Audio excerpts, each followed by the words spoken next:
అసలే ఎన్టీఆర్ సినిమా సోలోగా వచ్చి 6 సంవత్సరాలైంది. అందుకే కాబోలు దేవర సినిమాకి సంబంధించి ఎలాంటి గ్లిమ్స్, టీజర్, ట్రైలర్ వచ్చినా గానీ ఒక రేంజ్‌లో హిట్ అవుతుంది. ఇదిలా ఉండగా దేవర సినిమా ఈ మంత్ 20న రిలీజ్ అవబోతుంది. ఆల్రెడీ ఓవర్‌సీస్‌లో డిస్ట్రిబ్యూటర్స్‌కి సినిమా చూపించారంట. మరి ఆ డిస్ట్రిబ్యూటర్స్ అభిప్రాయం ఏంటో షేర్ చేసుకున్నారు. మరి ఓవర్సీస్ డిస్ట్రిబ్యూటర్స్ ఇచ్చిన సమాచారం ప్రకారం దేవర సినిమా ఫస్ట్ హాఫ్ ఎలా ఉంటుందో తెలుసా? Star director Koratala Siva mark చూపించారని తెలుస్తుంది. దేవర ఫస్ట్ హాఫ్లో కావాల్సినంత మాస్ ఎపిసోడ్స్ ఉన్నాయంట. ఎన్టీఆర్ నట విశ్వరూపం మళ్ళీ చూపించారని తెలుస్తుంది. ఇదిలా ఉండగా సెకండ్ హాఫ్కు వస్తే రివర్స్ స్క్రీన్ ప్లేతో దర్శకుడు జనాన్ని ఆకట్టుకుంటారని చెప్తున్నారు. అయితే ఓవర్సీస్ డిస్ట్రిబ్యూటర్స్ ఇచ్చిన సమాచారం ప్రకారం దేవర సినిమా ఎన్టీఆర్ కెరీర్లోనే ఒక బిగ్గెస్ట్ హిట్ అవుతుందని చెప్తున్నారు.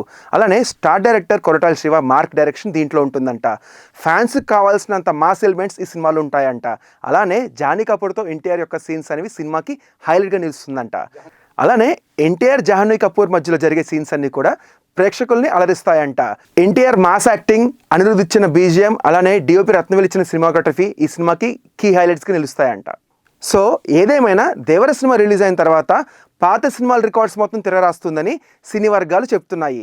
మరి దేవర సినిమా ఏ స్థాయిలో హిట్ అవుతుందో చూడాలంటే ఈ నెల 27 వరకు వేచి చూడాల్సిందే. త్రిబుల్ ఆర్ సినిమా తర్వాత ఎన్టీఆర్ నటిస్తున్న సినిమా పేరు దేవర. అలానే star director Koratala Shiva Janata garage cinema తర్వాత ఎన్టీఆర్తో తీసిన సినిమా పేరు కూడా దేవరానే.